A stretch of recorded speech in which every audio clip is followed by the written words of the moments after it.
Tudo bom, meus queridos? Então, no vídeo de hoje, a gente vai conversar um pouquinho sobre a arquitetura da internet, que é a introdução para o nosso conteúdo de redes orientadas à conexão. Como nós temos algumas redes orientadas à conexão, que é a x25, né? x.25, Frame Relay e ATM. A gente parte a nossa história da arquitetura e da infraestrutura da internet, como que ela funciona. Eu vou explicar ela baseada nessa imagem para vocês terem todo esse entendimento, que não é difícil, tá? Mas tem que se dar conta de alguns pontos básicos. Bom, primeiro a gente parte nosso ponto principal, né? Vocês aí nas suas casas, né? Dizer na casa de vocês. Vocês nas suas casas, como cliente. Então, assim, ó, a gente supõe que um cliente, ele faz uso do ISP, também que vocês conhecem como provedor de serviço de internet. A gente fala do nosso ISP, que é quem vai fazer a conectividade de vocês a rede que a gente diz que é a internet, né? Então, primeiro ponto, lá dentro do computador de vocês têm um modem, que é uma placa dentro do computador de vocês, que vai efetuar a conexão e vai converter os sinais de vocês em sinais digitais, ou seja, vocês têm a placa de rede de vocês, a qual vai conectar a um modem, esse modem de vocês vai transformar o sinal digital de vocês em um sinal analógico. Esse sinal analógico, ele vai passar para nosso sistema de telefonia, que aqui está representado pela nossa rede de telefonia, certo? Esses sinais, eles são transferidos para o nosso tão conhecido POP. Também tem o nome de Point of Presence, ou seja, ponto de presença do ISP, do nosso provedor de serviço de internet, que na verdade é onde são removidos do sistema da telefonia e injetados no ISP regional. Então, pessoal, bem simples. Aqui é a casa de vocês, se utiliza um modem para fazer essa conexão, a qual vai vir uma rede de telefonia, um cabo coaxial, dependendo da empresa de vocês, que se conecta a um POP. A partir desse ponto, do POP, que é o Point of Presence, ou seja, ponto de presença do ISP de vocês, do provedor de serviço de internet, ele é removido do sistema e conectado a um ISP regional. Então, desse ponto em diante, aqui do nosso ISP regional, todo o nosso sinal, ele é totalmente digital e ele é comutado por pacotes. Por que eu digo comutação de pacotes?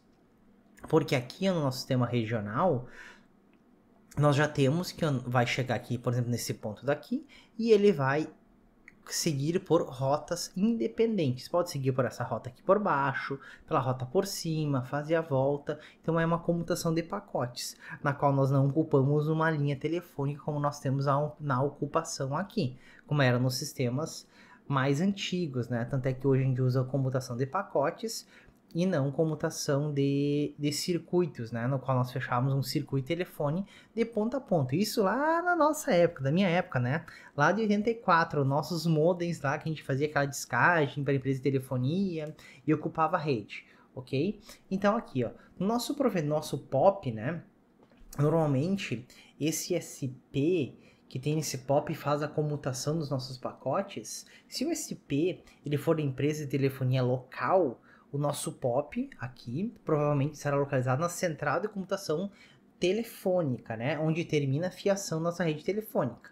Mas se o SP não for de empresa local, o POP pode estar em algumas centrais de comutação mais afastados. Mas quando a gente entra na nossa rede regional, SP, ela consiste, na verdade, e vários roteadores interconectados em várias cidades que são servidas pelo nosso ISP, como ele diz o próprio nome, ISP regional, o provedor de serviço de internet regional. E ele consegue entregar ao nosso host. E caso contrário, o pacote, se não faz parte dele, ele é entregue a um backbone de um ISP diferente, que é o nosso caso aqui, ó.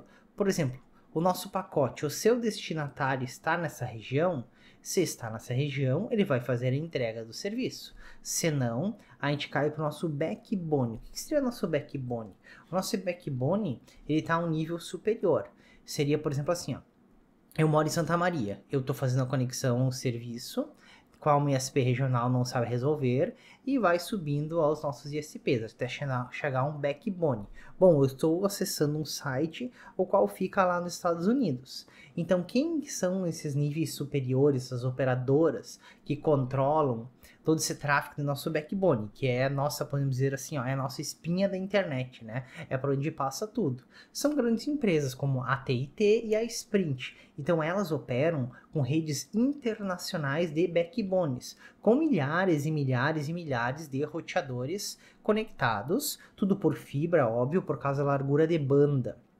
Então, como o tráfego de dados ele é muito, muito grande, tudo é por fibra, né? E a largura de banda é muito grande. Aqui a gente tem representação apenas de um backbone, né?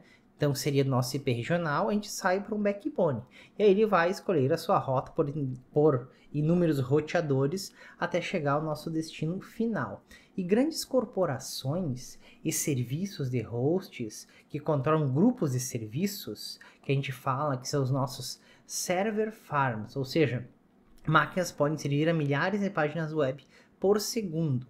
Isso é normal elas se conectarem diretamente ao nosso backbone. Calma aí, pessoal, que eu já vou falar aqui do nosso NAP, tá? Mas calma aí. Primeiro tem que falar dos server farms. Por exemplo, serviços do Google, serviços do Facebook, serviços do Instagram, todos eles são o que a gente fala os nossos server farms, porque são milhares de requisições. Então essas requisições elas não podem ficar travadas num servidor regional. Então elas são conectadas ao backbone, como a gente diz, né? Então essas operadoras de backbone, como a AT&T e a Sprint, elas incentivam essas conexões diretas. E elas alugam os espaços que são chamados hotéis de concessionários, ou basicamente bastidores, né? Que são, na verdade, um rack lá de equipamentos na mesma sala que se encontra o roteador. Então aqui tem o nosso backbone principal, né? A gente tem aqui nosso roteador, vai traçar as rotas. Então na hora de traçar a rota, a gente tem nossos server farms e também nós temos lá nossas grandes corporações interligadas. Então eles alugam esses equipamentos para diminuir o caminho até o usuário final. Então, como eu disse, eles permitem essas conexões mais curtas, né, e rápidas entre esses grupos de servidores e os backbones, tudo para facilitar e ter uma entrega mais rápida nos pacotes. E se um pacote ele é entregue ao nosso backbone, ele se destinar a ISP ou uma empresa servida pelo backbone, ela será enviada ao roteador mais próximo entregue. Óbvio, né? Então vai lá, chega o backbone, traça lá o caminho, né? Verifica qual que é o mais próximo e faz o retorno, certinho? Então assim, ó, mas porém, no mundo, como a gente sabe, existem muitos backbones de diversos tamanhos e assim um pacote talvez tenha que passar por um backbone de um concorrente. E para permitir que esses backbones, ou seja, para permitir que esses pacotes, não backbones, né? Permitir que esses pacotes saltem entre os backbones, todos os backbones importantes se conectam ao que a gente chama aos NAPs, certo?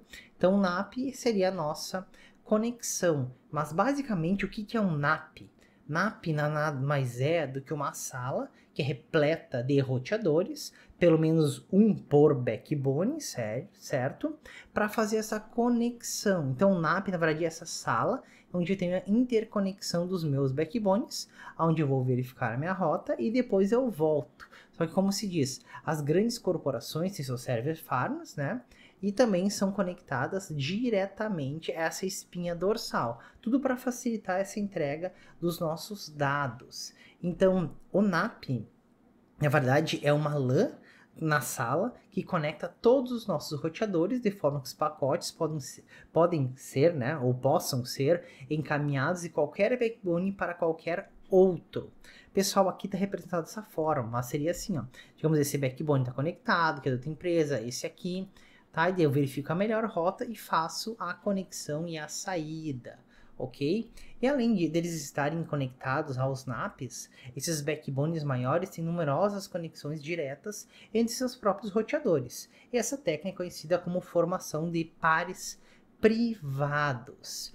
E também toda essa questão do paradoxo que nós temos na internet e do que é a internet para nós, para vocês pensarem bem assim, ó, o que é a internet? A internet é nada mais que dados que estão sendo compartilhados entre diferentes computadores. O de vocês, no caso aqui do cliente, está requisitando. Mas se não se encontra dentro da cidade de vocês, não se encontra na região de vocês, eu peço a um ISP superior, até que eu chego lá acima. Por exemplo, nosso serviço que nós queremos utilizar está nos Estados Unidos, ou então está na Europa, tá? Então vai passar para lá pelo backbone, vai verificar, é algo como o Netflix da vida. Então o Netflix vai ter uma ligação mais direta, inclusive num ISP regional de vocês, né? Para entregar o serviço mais rápido. Vai ter um Facebook, vai ter um Google, tá? Eles vão estar ligados direto ao backbone, justamente para diminuir esse caminho até vocês e principalmente pela questão da largura de banda, ok?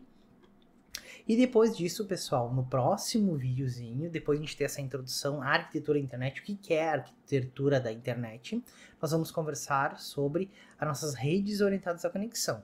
Porque a gente tinha que ter essa introdução do que é a arquitetura da internet, para então a gente conversar sobre as redes orientadas à conexão, que é a X25, a Frame Relay e a ATM. Então, aproveitando aí, para quem ainda não curtiu esse vídeo, aproveita e curte. Não conhece o canal, na verdade, não conhecia o canal, né? Não está inscrito? Aproveita e se inscreve. E aproveita e ativa as notificações. E não esqueça do mais importante, que depois que você aprende, tudo fica mais fácil. Pessoal, abração e até o próximo vídeo.